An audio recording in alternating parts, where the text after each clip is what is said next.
Rise up!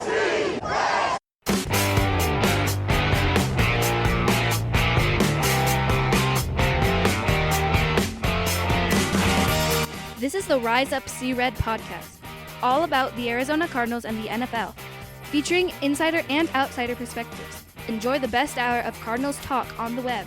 Now here are your hosts, Jess Root and Seth Cox.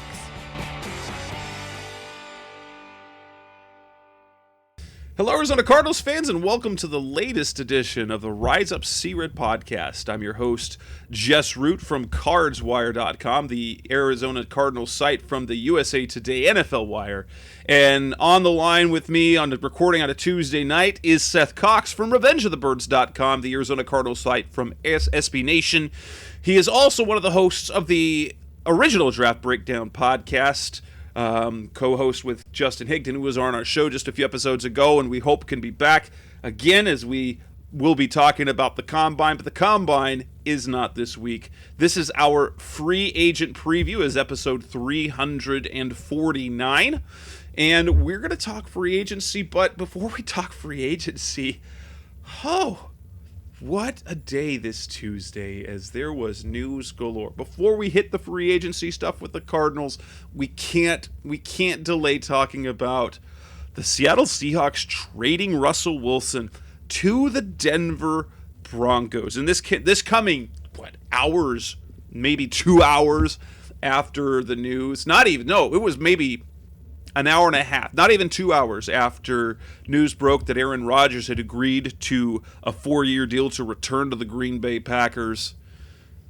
What a day. Now, Rodgers back to Green Bay was not a surprise, but the Seahawks pulled the trigger. Russell Wilson, they traded Russell Wilson.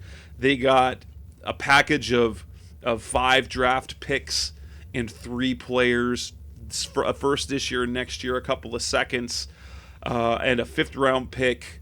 And they got Drew Lock, their quarterback from Denver, Shelby Harris, defensive lineman, and tight end Noah Fant.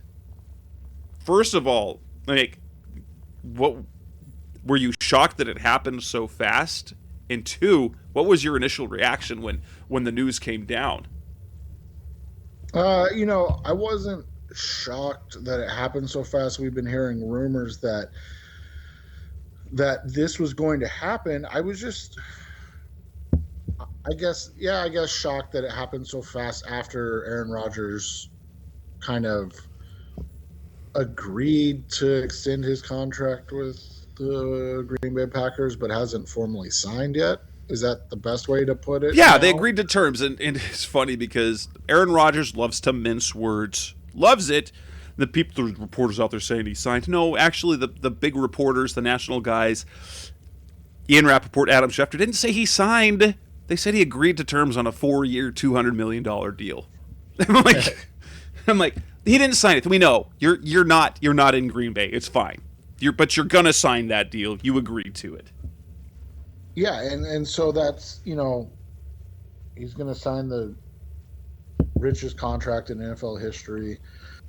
And so Denver, who had been in on Rodgers and basically had been putting everything on Rodgers, is now waiting, or is now moving on. And Ben Albright on Twitter talked about it a little bit today, and he said that the Broncos at the Senior Bowl basically started to pivot to Russell Wilson as well, not shutting the door on Rodgers, but knowing that it could not happen. And then they started to look into what it would take to get Russell Wilson.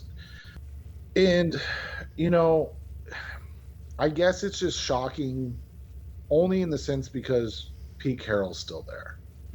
I thought for sure that a 70-year-old Pete Carroll would retire before he ended up not coaching Russell Wilson, and apparently now Bobby Wagner, who reports on Tuesday night, same day that they moved on from their offensive leader for the last decade, they're moving on from their defensive leader from the last decade, and allegedly releasing Bobby Wagner. And there's rumors that they're shopping Tyler Lockett. So this is a 100% full blown rebuild, and I, I'm shocked that the 70-year-old Carroll is involved in that. It's baffling. It's baffling, And so I think that would be the only reason that I'm surprised, right? right. Yeah, I mean, we kind of expected this to happen. In fact, if we were talking a year ago, we felt that Russell Wilson was going to get traded, honestly, that they were going to play it out last season and that he would get traded this offseason. The fun part is the Cardinals are going to still see Russell Wilson because they travel to Denver this coming season, and so they will get to see Russ at least one more time. That AFC, I will say this, the AFC, I think just past the NFC West. The AFC West just past the NFC West in terms of perhaps the best division in football, when you've got the Chiefs with Patrick Mahomes, the Chargers with Justin Herbert. Now you've got Denver with Russell Wilson. And they were, honestly, that Denver's team in terms of their talent was a quarterback away. They could be that AFC is going to be, their AFC is loaded. The AFC is absolutely loaded, and the poor Raiders, who were a playoff team, the poor Raiders are like, wait, what about us? Yeah, and you kind of do feel bad for these guys in Las Vegas, because man, they made the playoffs. They were really close to beating Cincinnati, and now it's basically looked at as that they're the worst team in the AFC West. And last year, I mean, they beat Kansas City. They held off Los Angeles, the Chargers, and in Denver is going kind of all in to get Russell Wilson and hope that he's the guy that puts him over the top. And everybody in the meantime is like, oh well, the Raiders, they're the worst team in it. It's kind of, I mean, honestly, it's kind of similar to what happened with the Arizona Cardinals last year, right? Like, you had the Cardinals as the fringe playoff contender. The 49ers went and got Trey Lance. The Rams went and got Matthew Stafford. The Seahawks, retained Russell Wilson, and everybody's like, well, the Cardinals are still the worst team in the NFC West. And so sometimes it just takes the actual season. But yeah, I mean, you do feel bad for those poor Raiders, right? Like, all they did was improve and get through a really tough season with the firing of their head coach after just a handful of games. And instead you end up with now all of a sudden it's this huge hill they have to climb, basically. And I mean, but what are you going to do? Like, if you're going to be the best, you got to beat the best. And so it stinks. But if they're really going to be good, that's the sort of thing that they need to do, like the Cardinals did this year. It does change kind of the landscape of the NFC completely, because you've got Aaron Rodgers, you got Dak Prescott, and then you look at the quarterbacks across the rest of the NFC, and you're like, it might be Kyler Murray, might it? Who's next, right? When you talk about that group, like if you're looking at the NFC quarterbacks, you've got the guys that are proven. You got Aaron Rodgers, you got Dak Prescott, and then you're like, Matthew Stafford. Okay, it's Matthew Stafford still. And then you got Kyler. And then you really feel like right now that the Cardinals are still in a really good position to compete for the playoffs, because you keep moving talent across the conference to the other conference, and no matter how things ended last year, it just feels like the NFC is still wide open. Yeah, and that's kind of where they're at, right? You have to look at it as one of the things the Cardinals can do if they choose to retain, or extend Kyler Murray, is that they can really be the team that's steady. They can be the kind of the now and later team because the Seahawks are rebuilding. 49ers, like if Trey Lance turns out okay, then they're in the same boat. But you know that the Rams are not going to be the Rams for long. And the way they've got their cap structured, the Matthew Stafford thing, it's like you get things locked up here with the Cardinals. You're the stable team. You're the promising team of the NFC West. Yeah, so you just wonder how it's going to pan out here because they've got so many questions still to answer. But they're in a good spot. They've got a really good, chance to continue to build on what they've started. And now with the move of Russell Wilson and like we said, the addition or subtraction of Bobby Wagner, man, there's a real chance that over the next 3 years, the Cardinals are the best team in the NFC West. Now the problem becomes, is that what's going to happen, or is this going to be one of those situations where it becomes an issue? Totally. And didn't want to spend that much time on Russell Wilson and everything because the truth is, this is our free agency preview show. And so over the last several weeks, we talked about the Cardinals' own free agents.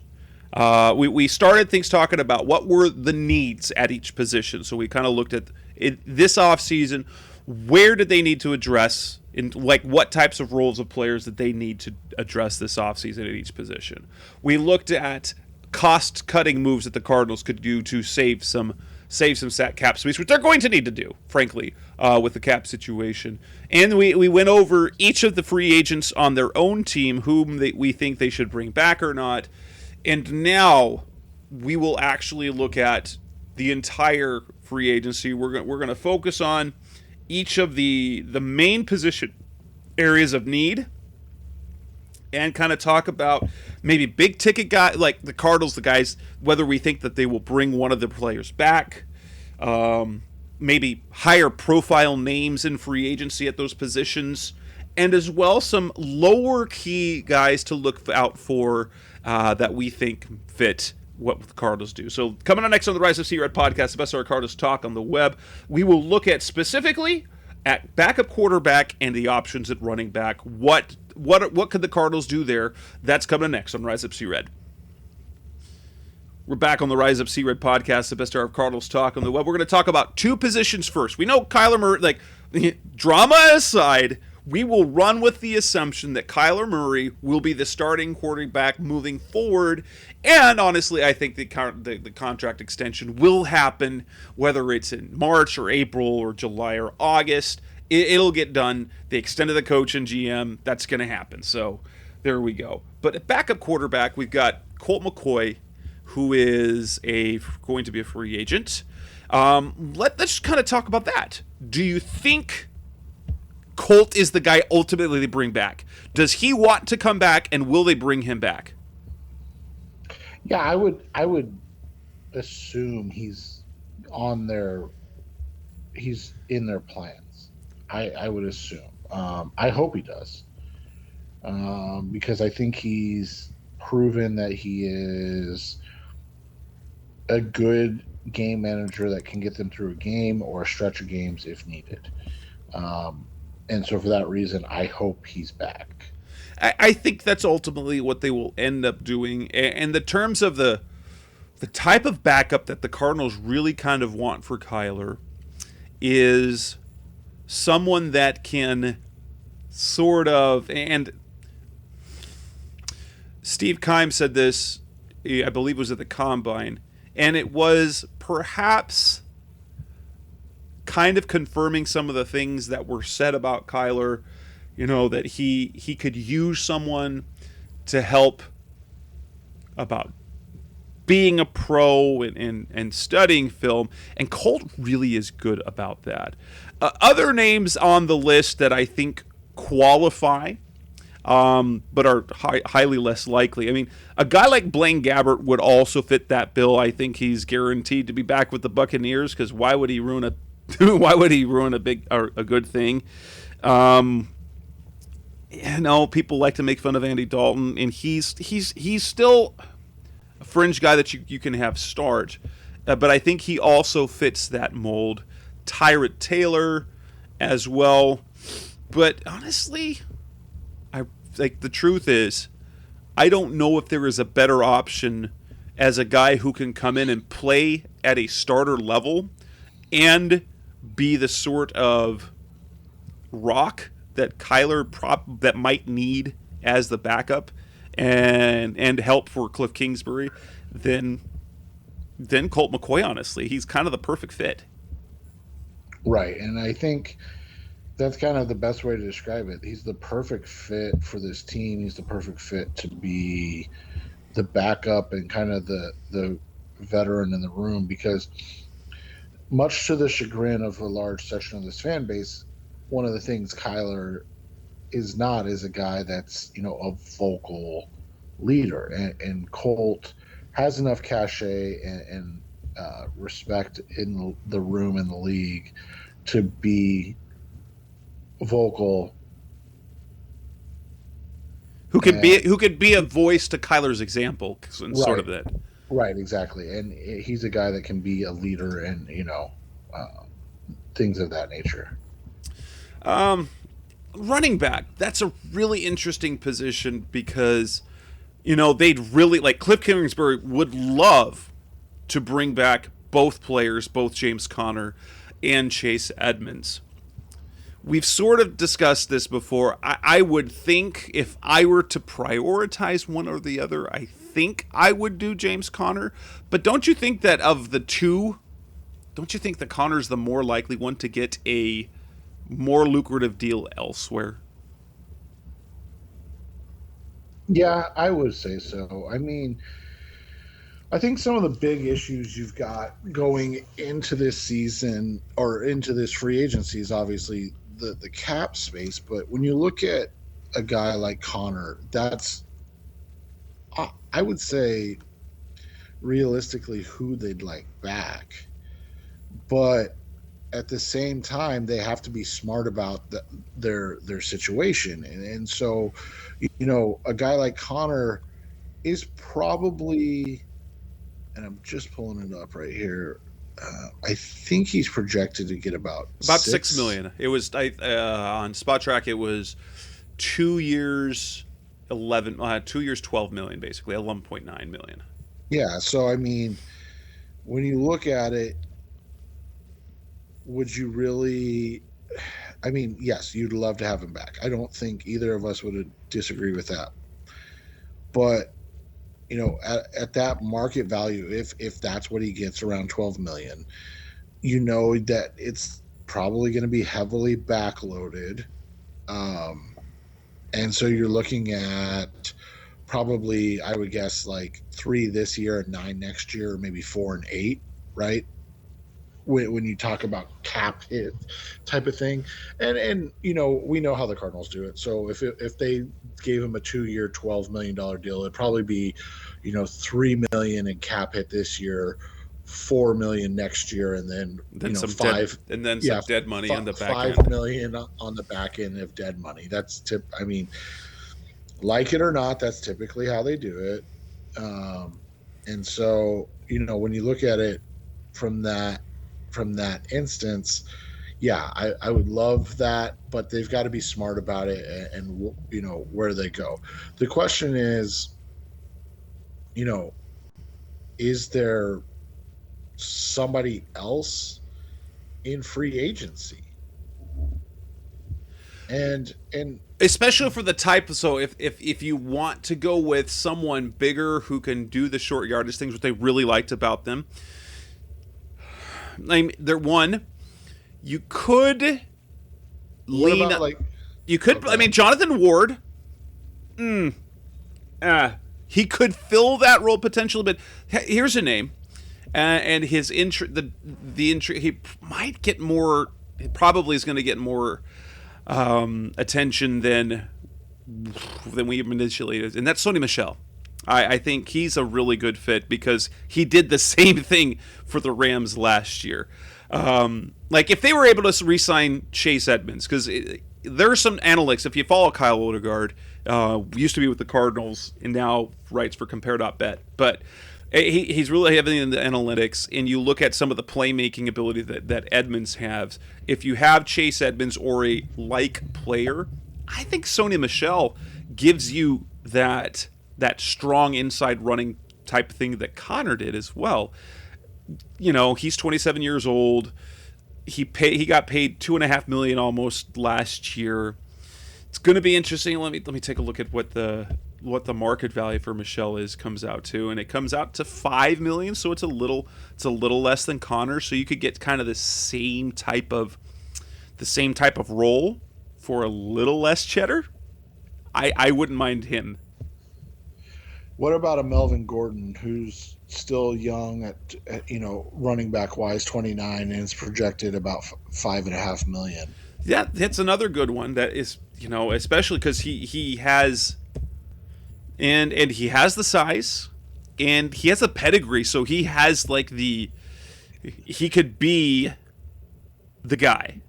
Yeah, and he's had strong. I think he's averaged 10 touchdowns a season the last 3 years. Yeah, he's gone so backwards from this last 8, 9, 8, 10, 8, 10. So yeah, and I think that's just rushing, right? Yeah, that's just rushing. And then he added so he's gotten.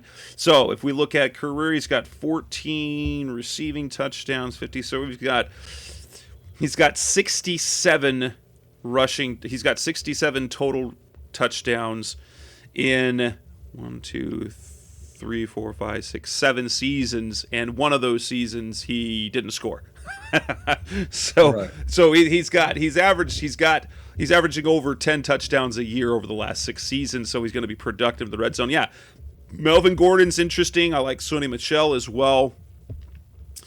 But what? So here's a player.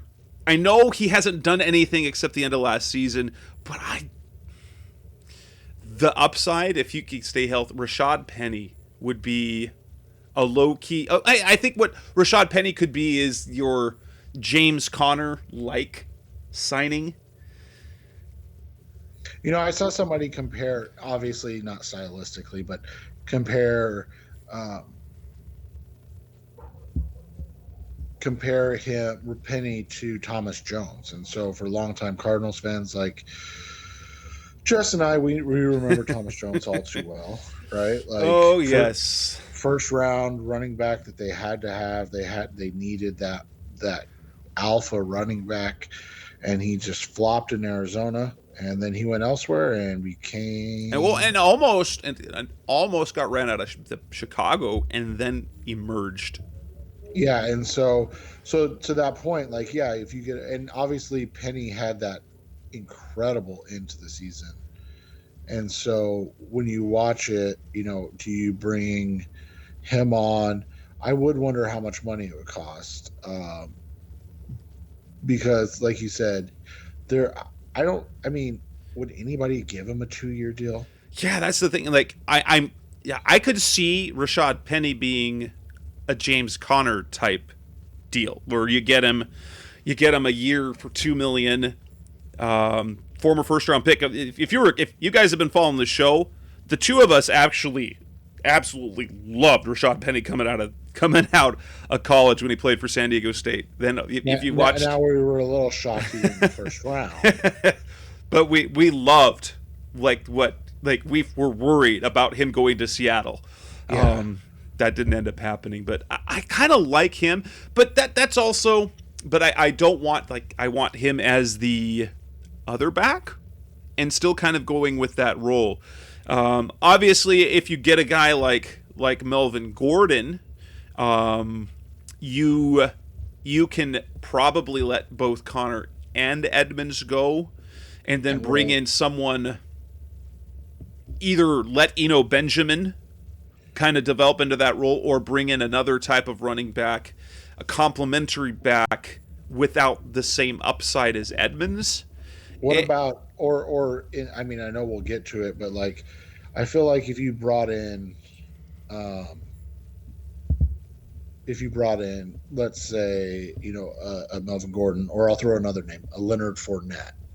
Fournette's, looked at as being a guy that's going to get around 6 million. So again, right around the same, type of money we're talking with James Conner. So you bring him in for three, and let's just up it a little bit, say 320, obviously, a little more, but 3 years, 20 million, that gets him to his year 30. Probably same thing where you're talking about maybe backloading that contract a little bit. Would your focus then be on, a guy like Alex Collins, maybe, like a journeyman, yes, but guy spot starter, or would you rather look at acquiring a guy in like the 4th or 5th round, like a Rashad White type of guy? Well, I don't see why you don't do both, to be honest. Okay. I don't count on Eno Benjamin. And if you have a running back that comes up, well, great. Then you've got someone to. But I would look, so guys that I wouldn't mind adding, like if it ends up being both Connor and Edmonds who leave. Players who sort of intrigue me a little bit would be a guy like Jeff Wilson, who played for the 49ers and one of their running backs that was great, in a limited type of thing. Little guys like that. Alex Collins is a guy kind of looked at as well. I do think, well, Jonathan Ward is an inevitability. He's an exclusive rights free agent. He will be back. But you're looking at kind of guys that fit that mold. Matt Breed, it's been too long since he did anything, but a Gio Bernard would also kind of fit that role. He's older now. He's hit at 30. But someone of that ilk who can do some of the things in the passing game as well would be kind of fun to see, because we know that Cliff Kingsbury really does like to have at least two backs. At least at the pro level, he's learned he needs to have two backs that he can rely on. Let me throw two more kind of low end names out there, and by low end we mean guys that'll be in the that less than probably $2 million range. Jalen Richard and the other guy from San Francisco, Jeff Wilson. Yeah, I mentioned Wilson as well. Richard, yeah, those are all, and those. That's the thing, is once you get that, when you have that. Oh, sorry, I meant Raheem Mostert. Oh, Raheem Mostert. Okay, Raheem Mostert. Yeah, and Mostert's a little bit bigger, isn't he? And he's a guy that San Francisco has gotten a lot out of. But again, you're talking about injuries. So if you bring in a guy like the guy, or you retain James Conner, I feel like all those guys are viable secondary type runners. The one thing about Mostert that's much less appealing is he offers very little with the passing game. Yeah, you're correct on that. But I mean, we've seen that Cliff is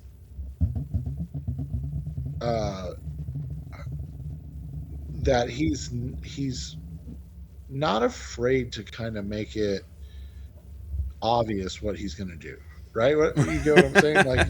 Like when he brought in James Conner originally, like he wasn't like, we're going to run the ball, right?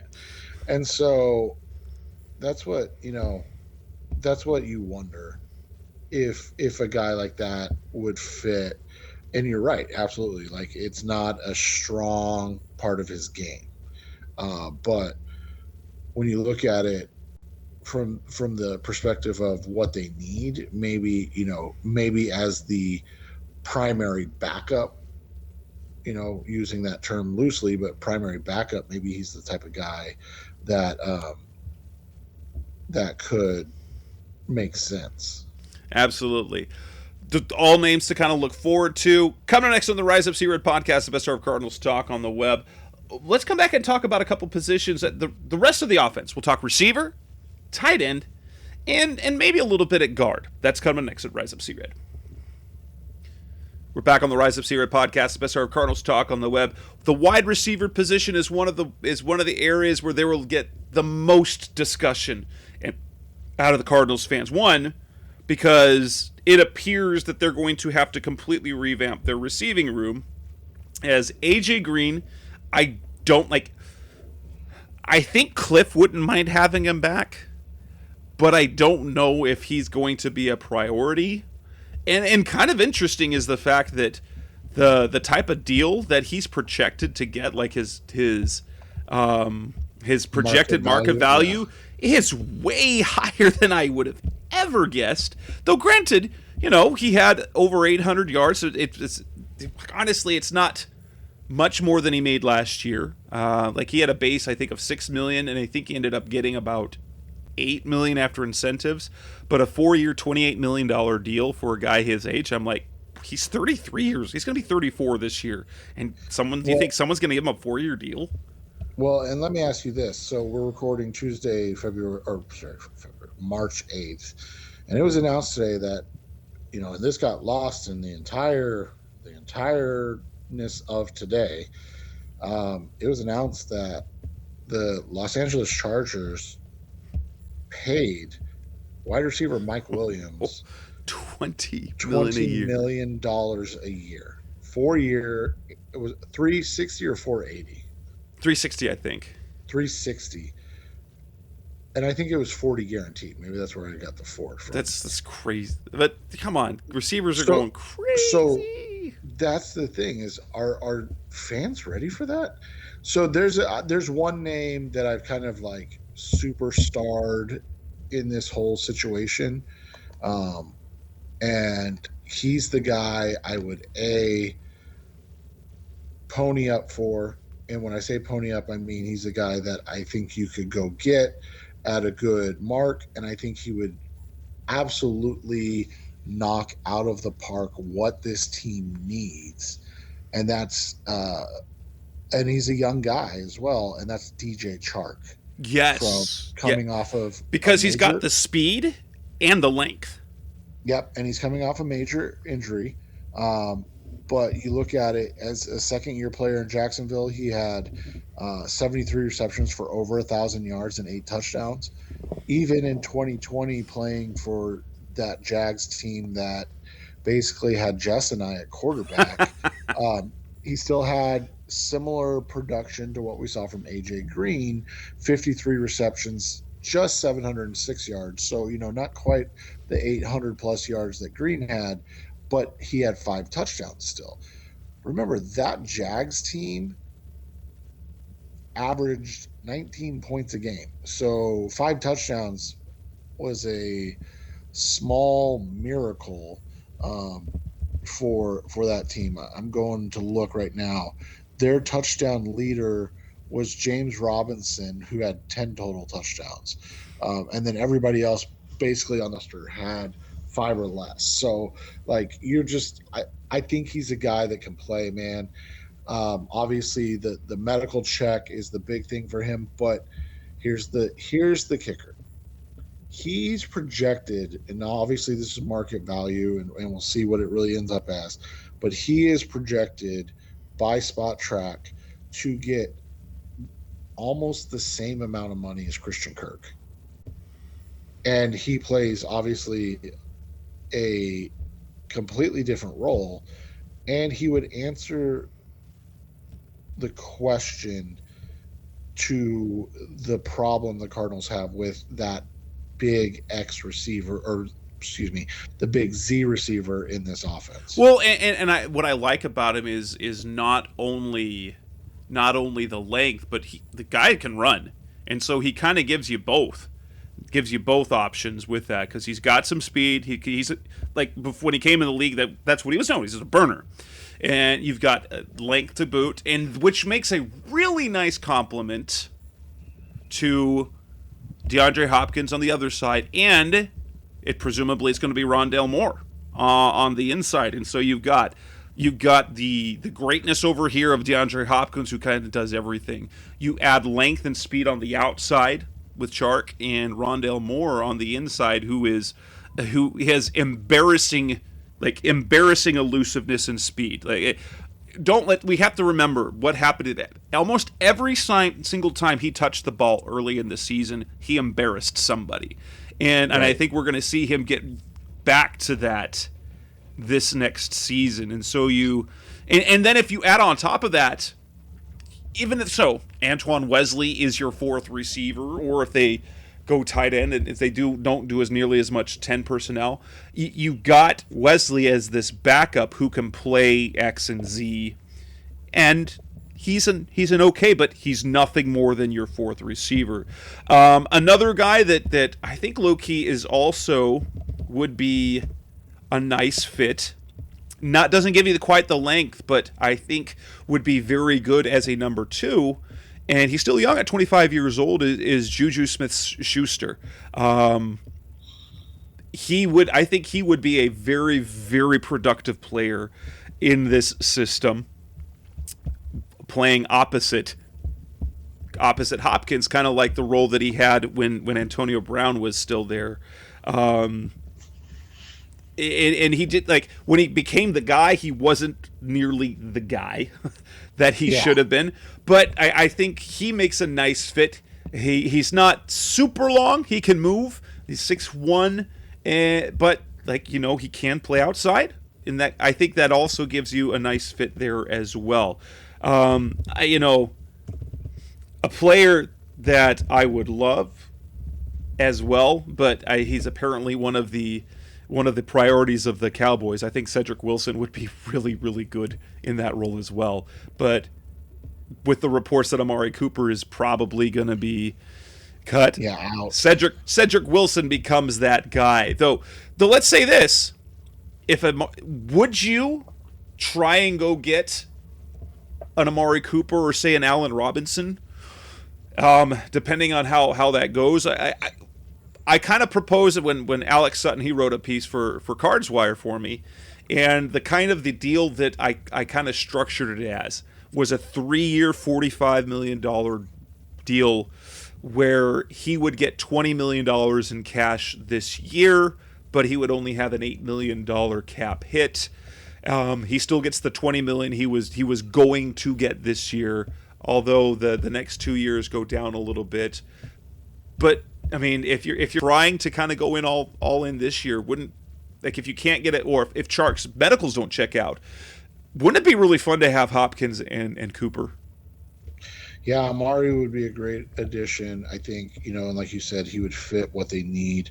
I think, a guy like Cooper would be big, but, they've got to make a couple decisions. And another guy, you mentioned Cedric Wilson. I think that, he makes sense. He's kind of the odd man out in that group, right? And unless, like you said, they trade Amari Cooper. But the other guy that could be the odd man out is Michael Gallup. Yeah. So, you've got Gallup's coming off that. He got hurt at late, which will make his value. But it sounds like that the Cowboys are trying to lock him up. Right, and so that's the thing. And so you look at all of these guys, and they're going to have to either move on from Amari Cooper or depending on what they want to do. But all of these guys give you good size at 6'1" to 6'2". Another interesting name that I was going to bring up that was a little bit on the lower end, kind of in that AJ Green region in terms of contract, was Marquez Valdez-Scantling from the Green Bay Packers, because we know that he kind of already did the same type of thing for the Packers, right? Like, he was basically a deep threat, and you look at his career. They're projecting him right around like 3 years, $26 million. I don't think I'd have an issue with that. Would you? No. And you're getting. It's not exciting, but those are the type of deals kind of that you need, and offers the kind of the skill set. Right. I'm looking down this list. Honestly, if you're looking for a stop, I'd still go I still wouldn't mind Emmanuel Sanders at age 35. Yeah, right. That's as crazy as it is. He continues to be productive. Honestly, my only issue with AJ Green is the sometimes aloofness, and I think that was hard for someone like Kyler Murray. It was hard to watch that, but in production wise, he had a good year. My pipe dream was my son's was Odell Beckham with the torn ACL in the Super Bowl. That's not going to happen. And it looks like they're going to try and get him back on the Rams. Other than that, then you're just kind of, there's just guys out there. Like there's players out there here like Jakeem Grant. But he's more of a returner. Zach Pascal is an interesting one that hasn't, in terms of the production that's out there, you're going to be getting someone who you hope improves. Yeah. And so there's going to be some projection involved. As opposed to someone like AJ Green last year who, he was bouncing back, but you'd seen high-end production. But you looking up and down the list of these players, and you're projecting that they can be better than they were. What about a guy, like taking a flyer on a guy like Will Fuller? If he's, I'd want someone else behind him. Yeah, and I get that. That's the hard part, is because he's just been banged up for so long. But man, he's been when he's on, he's a guy getting that Texans team back together. J.J. Watt with DeAndre Hopkins and Will Fuller. And just think about what he would be able to do to take the top off a defense, right? Oh, jeez. But if he's healthy, both him and Moore on the field at the same time, that's a lot of speed to cover. Yeah. You look at, I was going to mention, dude, Sammy Watkins is still not even 30. That's baffling to me. Sammy Watkins feels like he's been in the league forever and that he's been hurt. Forever. Yeah. But, you look at it, I'm trying to look, nobody else. We talked about a couple guys in terms of that high end, like Allen Robinson obviously would be a great fit. I just don't see them having the money. They're talking, 16 to 18 million a year for him. I'm not opposed to it. Don't get me wrong, but I just don't see them shelling out that much. I think, if you look at it from a perspective of high, medium, low, Allen Robinson's obviously your high end guy. I would say that duo of a Chark or a Cedric Wilson would be your medium guy, right? Yeah, and totally. And probably Juju Smith-Schuster. You're probably right between that $8 to $13 million range in there. Almost kind of what Christian Kirk's going to get on the market, but not Christian Kirk, right? Well, and a guy that is, you don't want to say strictly, but a guy that is more of that Z. Right, absolutely. And that is the main thing with Christian Kirk, is that he can play it, but he's much better in the slot. And if you've already got a guy that you really want to develop in the slot, so unless you project Rondale Moore to be your Z, right, then Christian Kirk, if they see that in Moore, cool. Bring back Christian Kirk. I'm all about that life. Christian Kirk in the slot, he's fantastic. But yeah, we think that Moore will be sprinkled in on the outside probably.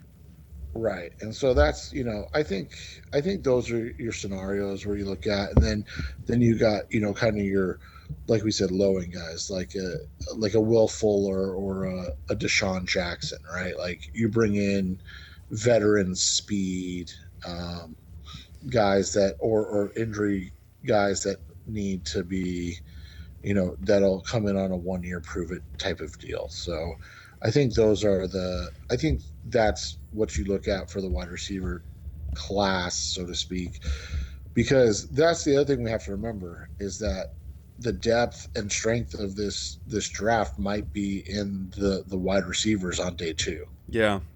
At tight end, obviously they've got two notable players on their own team in Zach Ertz and Max Williams, and I think the preference would be for one or both to be back.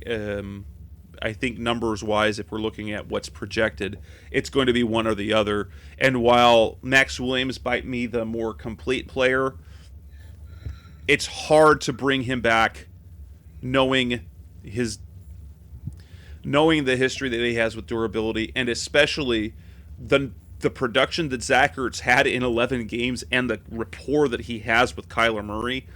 I think priority number one at that position is going to be Ertz, and I think ultimately he will be the player that comes back, because if they didn't plan on him re-signing, it would have been weird for them to trade for him in the first place, in my opinion. But barring that, I don't see them going after Rob Gronkowski. But a guy like C.J. Uzomah, who had played for Cincinnati this last year, is intriguing. Gerald Everett's a free agent again. Jared Cook, in all his age, is still out there. What would you think about like a Robert Tonyan? Now he's projected a little bit higher at like 8 to 10 million. And he's coming off an ACL. That's the one thing, because he tore his ACL against the Cardinals in midseason. Yeah. And then you've got like an OJ Howard, who has never really lived up to the hype. Dude, by the way, we didn't even mention it but I was shocked to see the Browns franchise tag David Njoku. Right. Like, that's so that like kind of and so yeah. Well, right? And there were a few tight ends that got tagged. Mike Gesicki in Miami was another one, but that was sort of expected.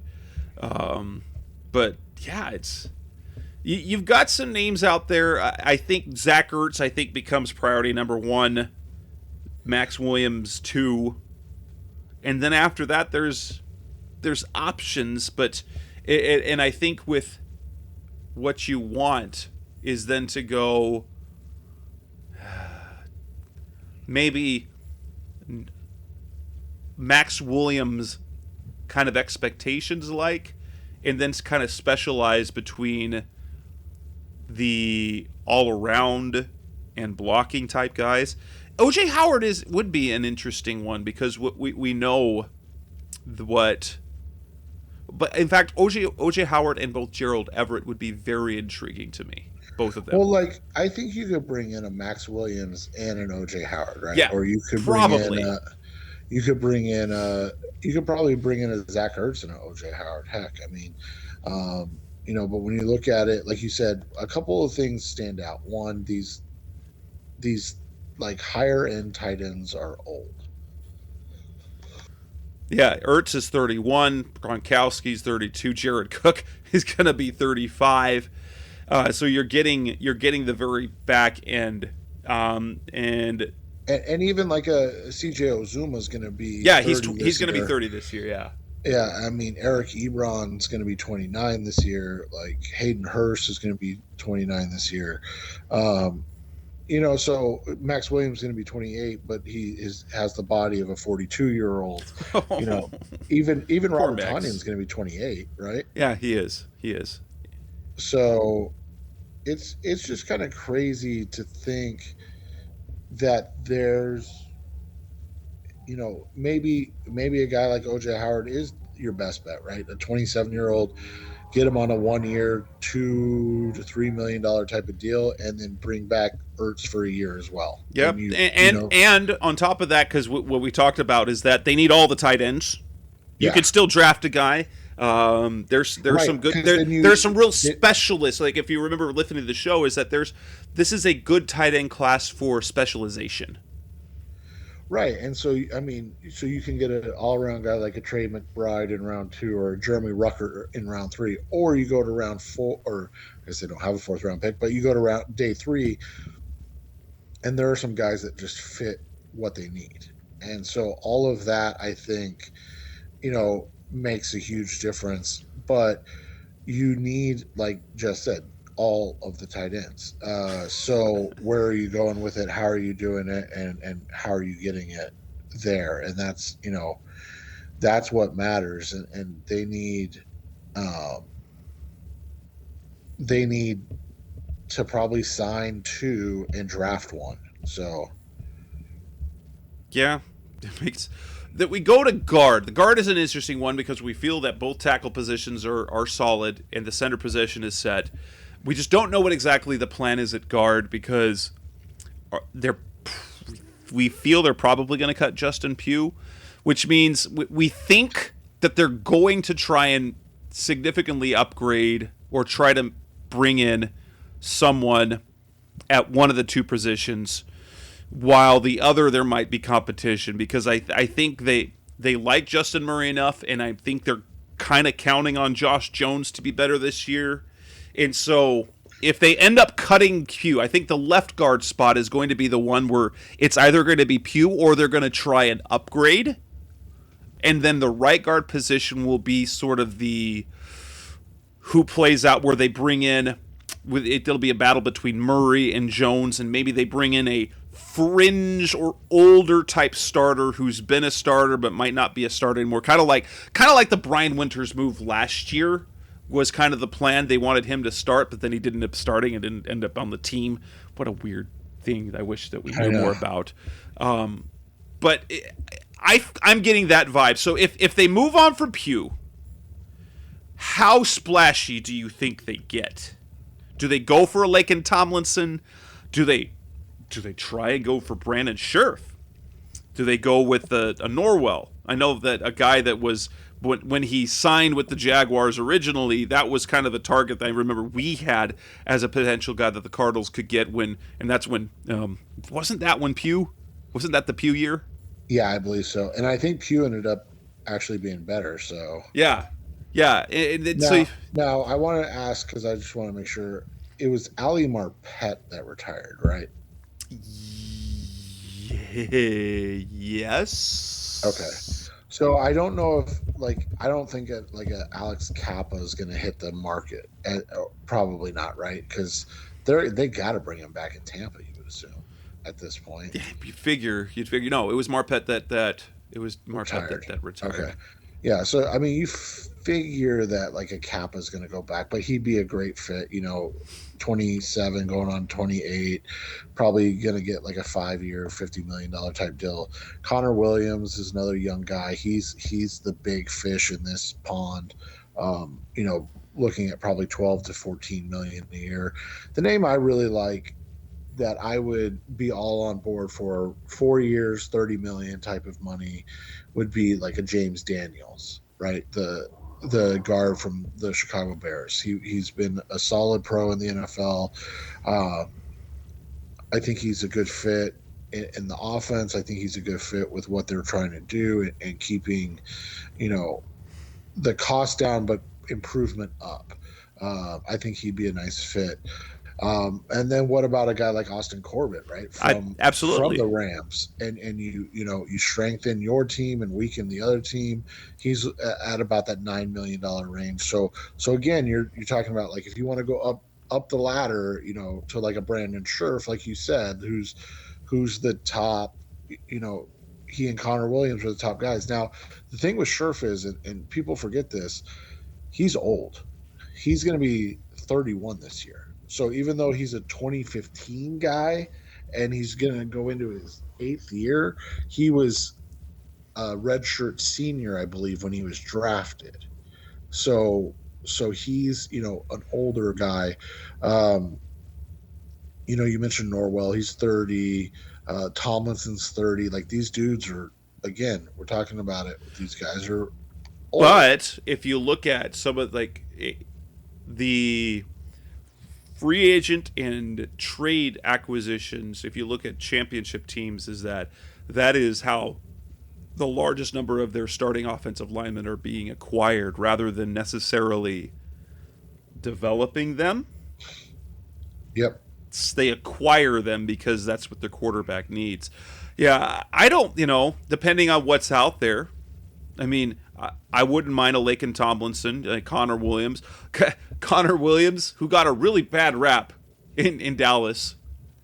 Let's be honest, he had struggles, but they were magnified by the fact that people had expected that Cowboys offensive line to be great. That's what they've sort of always expected them to be great. But yeah, I kind of like Austin Corbett. If we're talking sort of guys that fit the could be this, like, be projected to be the starter, but a guy that like a Justin Murray or a Josh Jones could supplant. Quentin Spain, 30 years old, Cincinnati, been a starter there. I don't think Kyle Long would leave Kansas City. I think he likes the high-end winning possibility, but he's another guy. If we're going to Buffalo, right, he's a little bit younger, but Ike Boettger is kind of that fringe end starter. And we're used to signing guys like that. These are like the Ted Larsons of the league that end up having long careers. That's going to be interesting to see. Or, if you want some versatility, I don't know what sort of interest you'll have on but Ethan Posick, who played for the Seahawks forever, that's another guy that you could bring in as well. There's lots of different options. You just don't know how they're going to go about it. But Connor Williams would be good. Austin Corbett. I like Laken Tomlinson. Any of those guys. It comes down what ultimately are they going to do with Justin Pugh, which we're not going to know until next week, probably. Right. But even if they like negotiate Pugh, right? They probably still need to bring in somebody. Now, it doesn't have to be as splashy, to your point, but you probably need to bring somebody in. And so, those are the situations that they find themselves in, and those are exactly the decisions they have to make. I mean, you look at it, right? Laken Tomlinson, projected, $9 million a year. Okay, that's not bad, but again, he's 30. Connor Williams. We talked about James Daniels. We talked about Corbett. We talked about a little bit.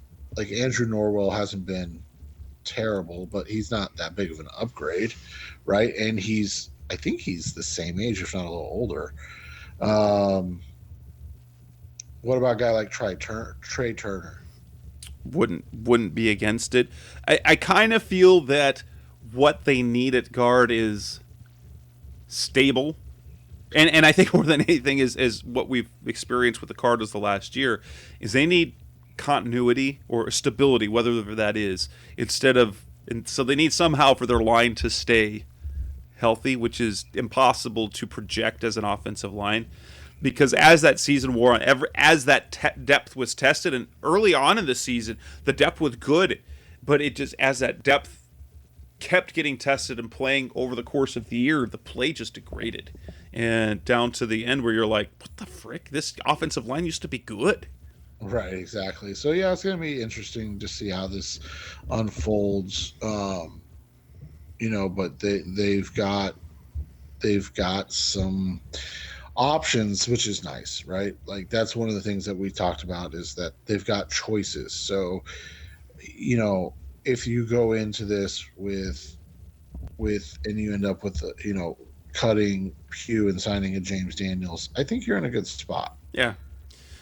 Coming up next on the Rise of Sea-Red podcast, the best hour of Cardinals talk on the web. We move to the defensive side of the ball. We're going to focus on two areas. We're going to focus on the edge, outside linebacker, and cornerback. That's coming next on Rise of Sea-Red. We're back on the Rise of Sea-Red podcast, the best hour of Cardinals talk on the web. The outside linebacker position is going to be very interesting because it feels like Chandler Jones is one. Like they want him back, but not at the price he wants. And it feels like the Patrick Peterson situation from a year ago. And I can't remember who was saying it. Like I tried to find the quote, whether it was Cliff or Kime at the Combine, and maybe it was Michael Bidwill on the radio. But there was a comment, and maybe it didn't get transcribed, is that they'd love to have Chandler back, but that's a position. I think it was Cliff Kingsbury on Pat McAfee's show. And he alluded to the fact that, whether or not they brought back Chandler Jones, that's a position they probably need to get younger at. We're kind of signaling they're looking for more youth there. Maybe not necessarily young, but younger than 32, which brings us to, if Chandler Jones leaves, what do you do at that position? Because you have to decide, are you going to then let Marcus Golden be your number one, kind of like expecting him to be the number one pass rusher, or two, do you try and replace Jones in terms of production?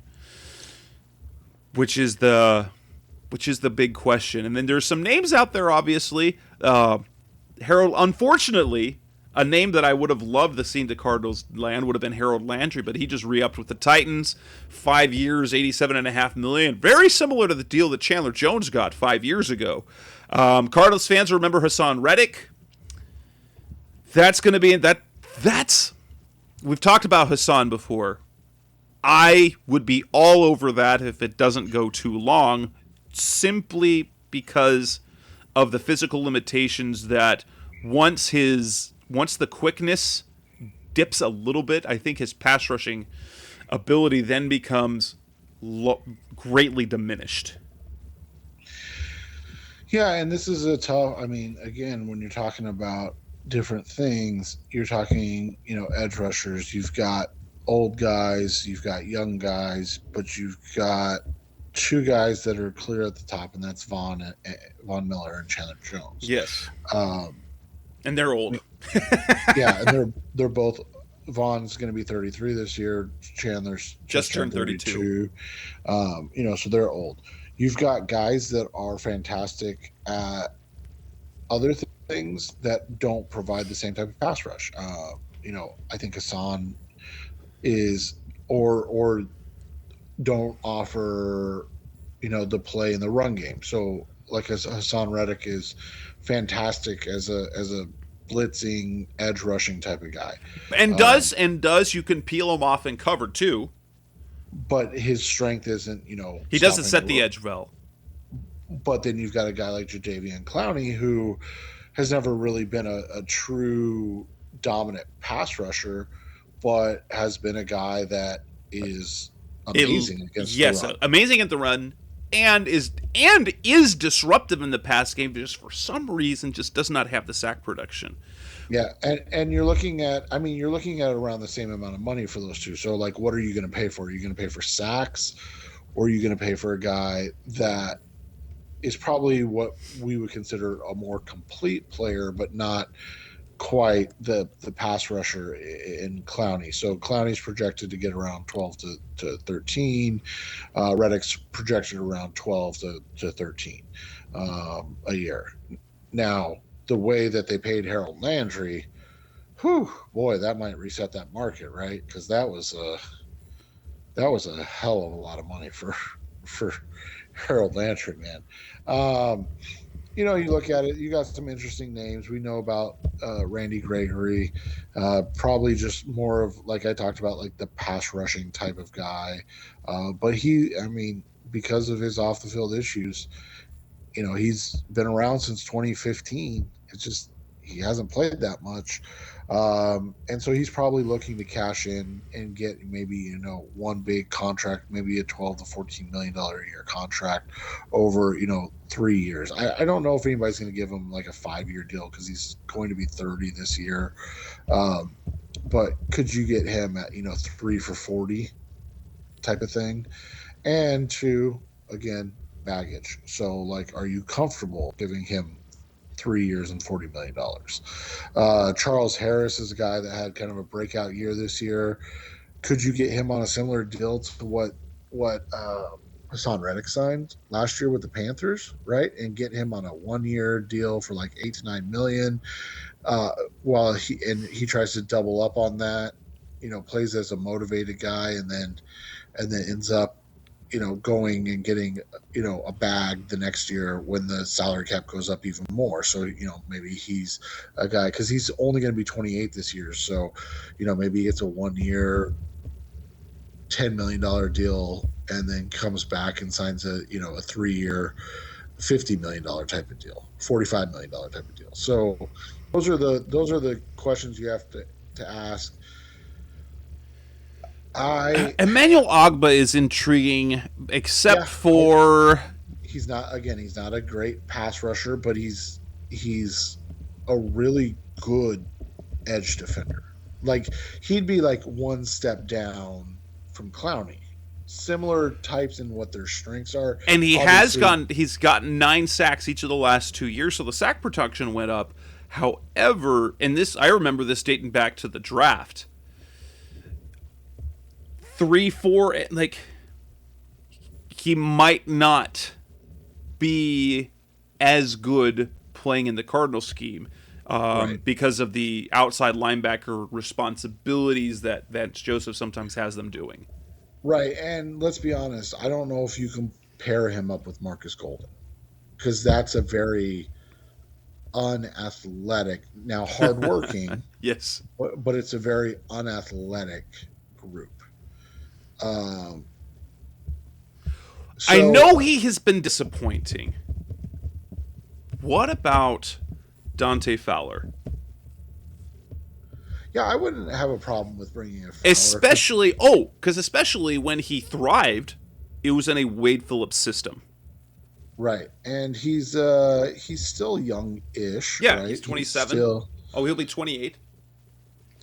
and in the same vein, and I'd have to really dig into this film, but just mentioning names, what about a guy like a Derek Barnett that never reached his potential in Philly, um, albeit they've had a lot of issues there, right? Like I just feel like this is a class where you should be able to find some help.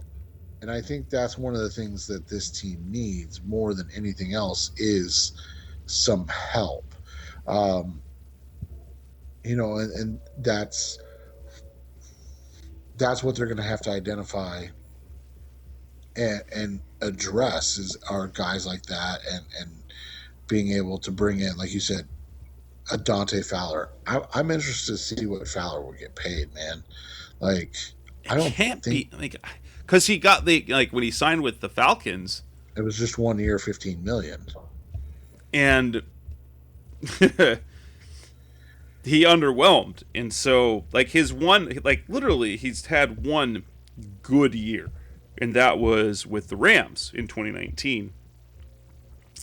Because in his second year he had 8 sacks with Jacksonville, but then he had the 11.5 with the Rams in his first full season with them, but let's be honest, it was the first time that he was playing as an outside backer, and if you remember him coming out of the draft, I mean, he doesn't have your traditional 4-3 end build. He's 6'3", 255.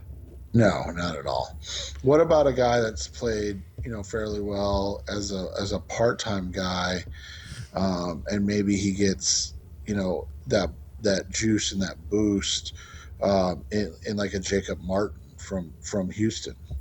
That's not bad, and not like this would be your depth. I'm gonna bang on the Kyler Fackrell because he's a local kid. Yeah.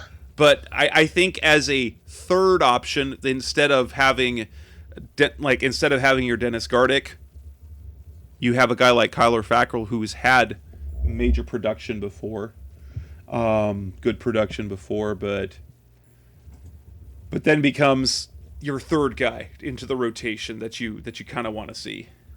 Yeah, and there's some other names too that you could look at, like a Tack McKinley, who's never really, like you said, lived up to expectations. I think, but that's the thing is, I think there's a diverse group of pass rushers here that you can go find 2 that fit what you need, because they need at least 2. And then if you find out, if you end up with a chance to draft let's say like a Jermaine Johnson falls a little bit. I don't think Trayvon Walker will, but I don't. Trayvon Walker would be shocking if he were available then. But yeah, Jermaine Johnson, I would be at least. And then you can still pick them. And I know people are going to hate this, so don't kill the messenger. But then he doesn't have to play immediately. Right. He could. Well, and that's the thing with an edge rusher. It's different than some of these other positions where you play at inside back, where they're every down players. Right. Is you can have them rotationally come in on certain packages and thrive. Right. And I think that, that would make sense for this team. Obviously, ideally, but I don't think you're going to get a Jordan Davis after his workout. That would be well, and I know you guys, and you and Justin. I mean, he's a freak, but that size. Yeah, and we actually talked about him because on our podcast last night, and this isn't draft, so I won't go too into it, but we talked about the fact that we've literally just never seen a team like this, or sorry, not a team, a player like this, the size, speed, he's 341 pounds, running a 4.78, broad jumped over 10 feet. It's absurd. Yeah, he's a true freak, and so that's the thing is when you look at it on the defensive line, and to your point, the edge positions, man, that's when those guys do a good job. It's in the combine, all of a sudden it changes everybody's perception, right? And it changes, and so now guys like Devontae Wyatt, Trayvon Walker, all those Georgia guys are now all of a sudden starting to go. and you now realize the exact reason why Georgia was so freaking good this last year. Oh, I know, right, man? That team is insane to see what they did. But yeah, I mean, so when you look at it from that perspective, you've got a lot of options, and then you can still go and double dip in the draft. So you can go get a guy like a Chuck Harris, a Dante Fowler, who's the other one we mentioned that has kind of underwhelmed, a Derek Barnett on a 1-year deal, and draft somebody, or you could get a guy like a big time guy that maybe like a Jadeveon Clowney, and then still draft a pass rusher, and then you're able to be multiple, and that's something that you can think about a little bit with this class. Hell, you could, I mean, we talked about it, and I don't want to say we dismissed it, but you could go get an Emmanuel Ogbah if you can, and then go double dip and grab a Jermaine Johnson, or like we said, probably not going to be there, but a Trayvon Walker in round 1, and then you're like, okay, I really like this grouping, as opposed to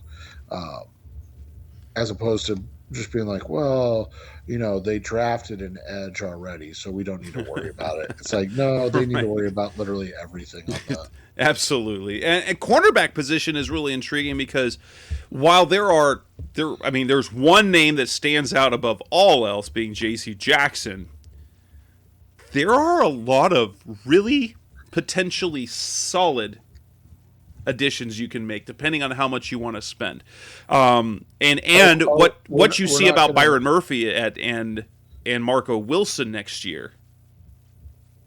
I was going to say we're not going to talk about adding another inside linebacker. Linebacker. No, we're not. We're not going to talk about that. That is not a position of need. They've got too many of them. At cornerback. So the big names that are going to be available are Stephon Gilmore, J.C. Jackson, but I don't know if the Cardinals are going to be in play for those guys. It's a position.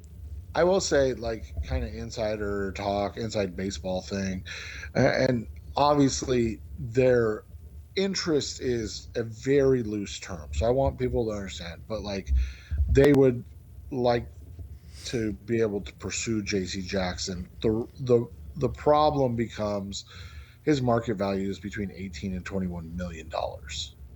And so let's say, and I get it, they can structure it where he only has an $8 million cap hit this year, and so it's not a big deal, but dude, that's a lot of money to push off. A lot. Especially when I'm sure they anticipate Byron Murphy being a guy they pay. And he's a guy that they probably want to extend during this year. That said, there are some very capable, very capable cornerbacks. Let's kind of go through the list. And a lot of them are older. Not that there's anything wrong with that, but that honestly, it's almost they need the experience more than they need the youth, especially if they count on Marco Wilson being a starter again, along with Byron Murphy. And what we've said is that we feel they need to bring in one definite starter and one quasi-starter type player. Whether if you bring back Robert Alford, which I'm all for, it comes down to then how much and are you counting on him starting? And he can start, and I'm okay with that.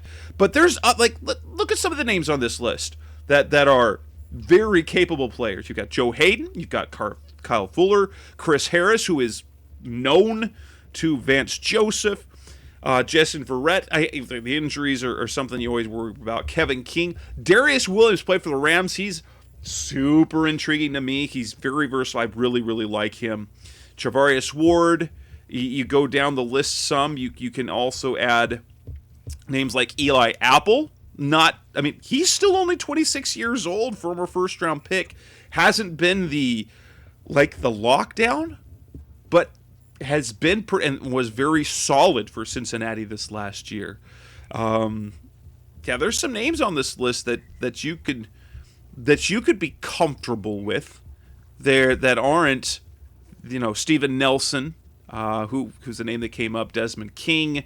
There's a whole bunch of names that you could go, okay, and you'd find yourself in a pretty good spot, especially if you can get someone that will allow Byron Murphy to be primarily slot, where he thrived early in the season and then has played. Very interesting what happened with his play late in the season. You create competition for Marco, and there's a whole bunch, but like Darius Williams, having watched in the last couple of years with the Rams, I know he's going to end up probably getting paid more than the Cardinals can afford, but I would love to see Darius Williams. Yeah, and you look at it, he's a guy that's probably going to get around 11 to 13 million a year, which I think is a reasonable price. What about a guy like Steven Nelson, that's played well for a number of teams? I know Travarius Ward has been hot and cold. He's an interesting fit. He's, projected to be around, 9 to 11 a year. You've got, you mentioned a couple of guys in terms of the high end, obviously J.C. Jackson, Stephon Gilmore. But what about a guy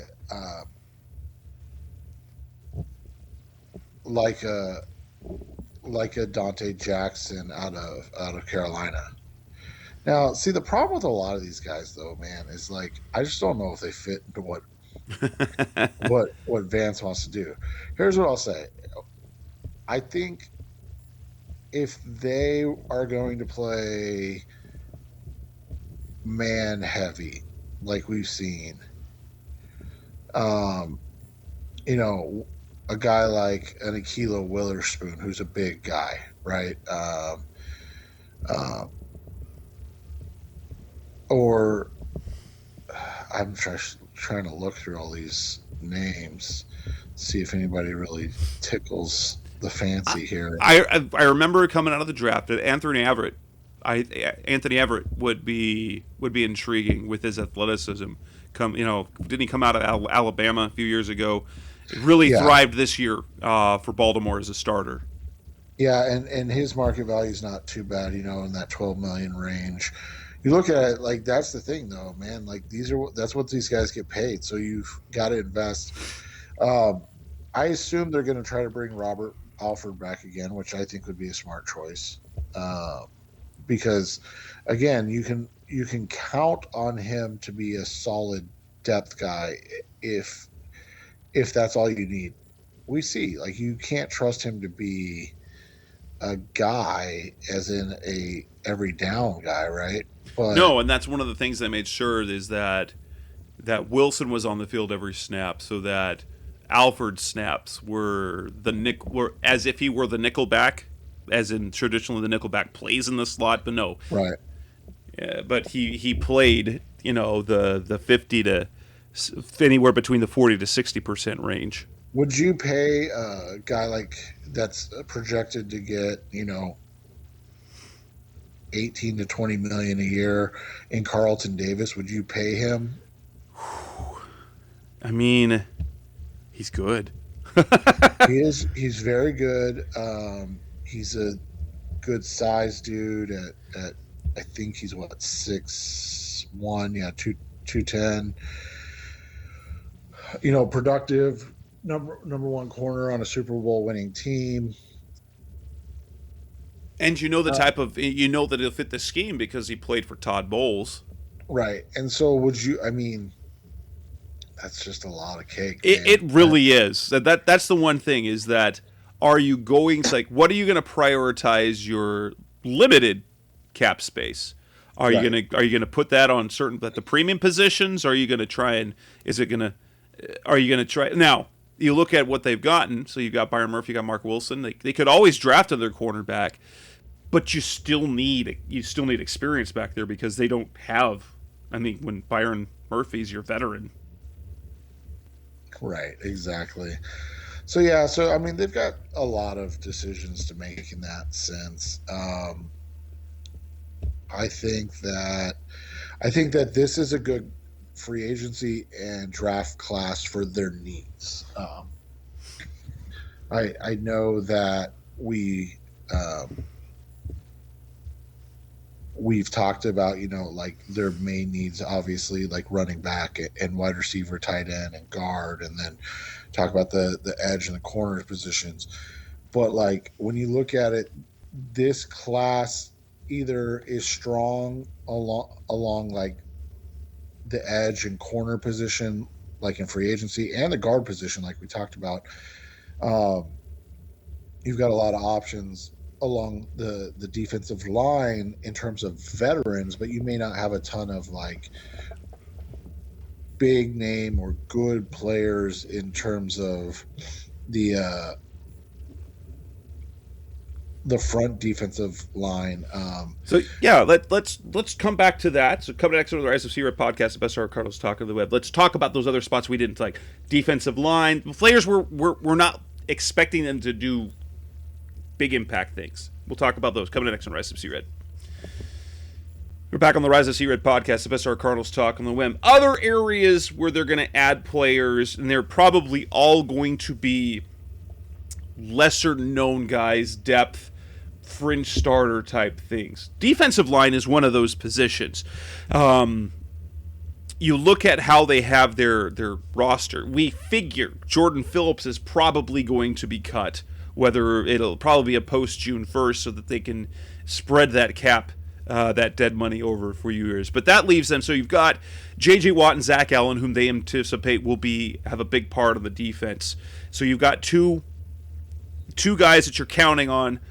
Rashard Lawrence, who I believe they expect to be their star. I can't understate this enough.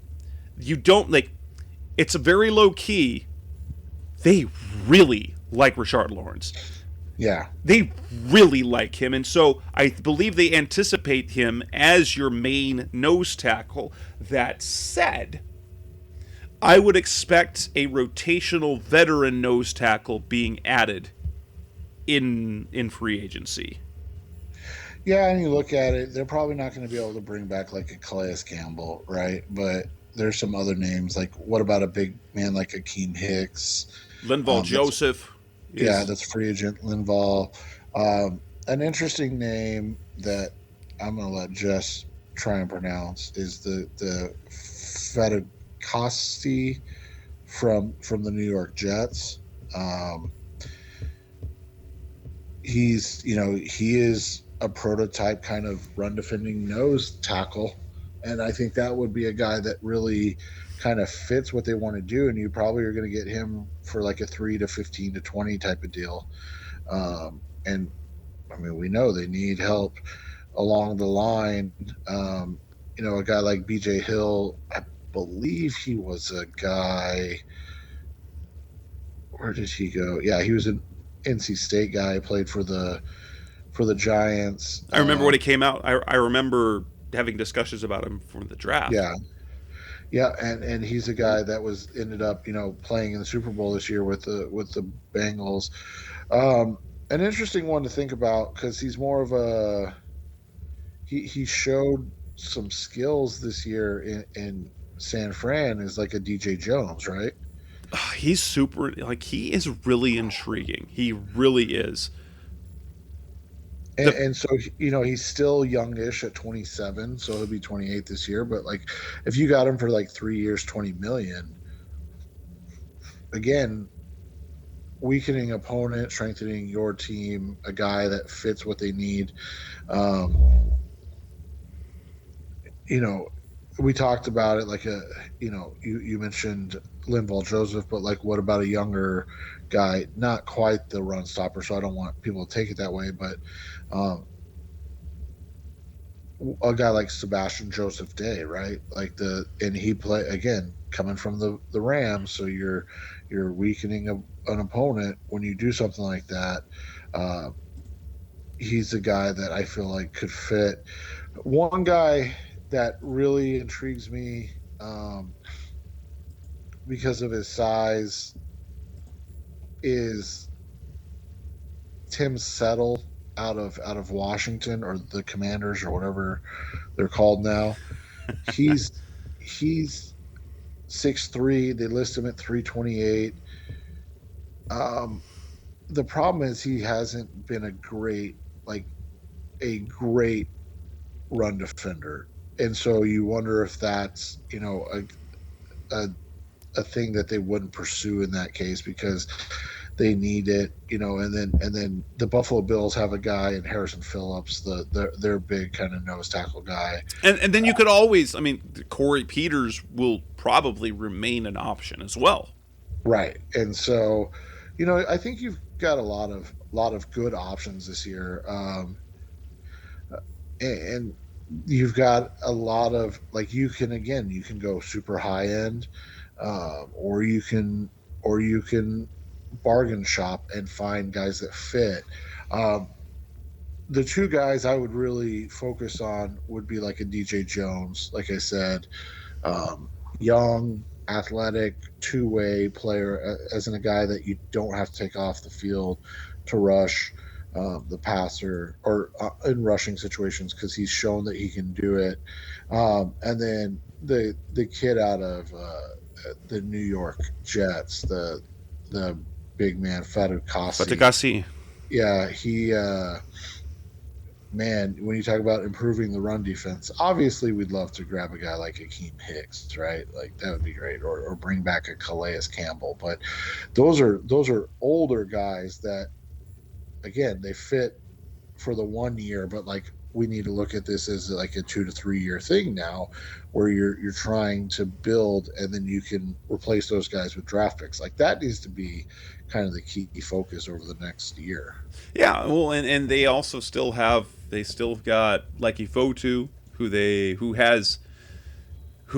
who's flashed some, but at the same time still has more to do. So, I don't want to spend a lot. They need a punter and a long snapper. Do you see them, let's not be long snapper, whatever. They're going to bring a long snapper, whether it's Aaron Brewer or whoever. But do you think they go outside of Andy Lee and try to bring a known punter on, or do you think they try to go young? Yeah, I think they'd like to bring on somebody younger, but at the same time, you have to be very careful with it, because you saw how much it screwed up. Matt Prater. Matt Prater, thank you. I was going to say Patricia, and I was like, that's not right.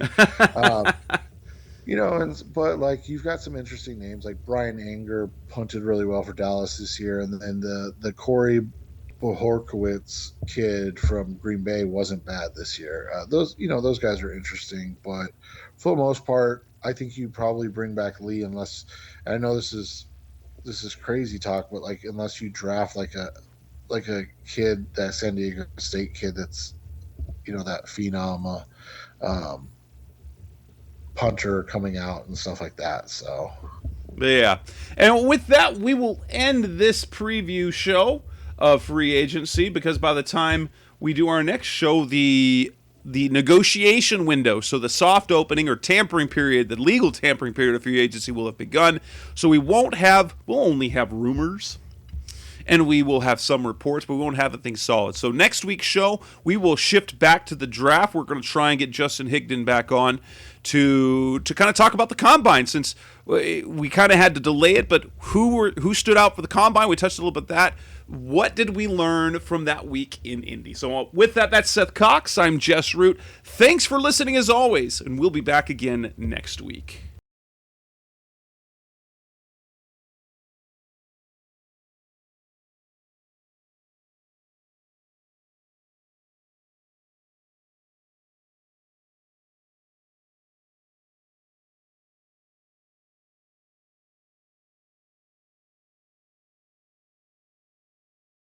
Thanks for listening to the latest edition of the Rise Up, See Red podcast. Listen to previous episodes and subscribe to the show on Apple Podcasts, Stitcher Radio, Audioboom, or many other podcast platforms so shows are delivered directly to your mobile device. Please give the show a 5-star rating and always support the sponsors who support the show. We'll be back soon for the best hour of Cardinals talk on the web. Rise Up, Red Sea, Be Red, See Red, and of course, Rise Up, See Red.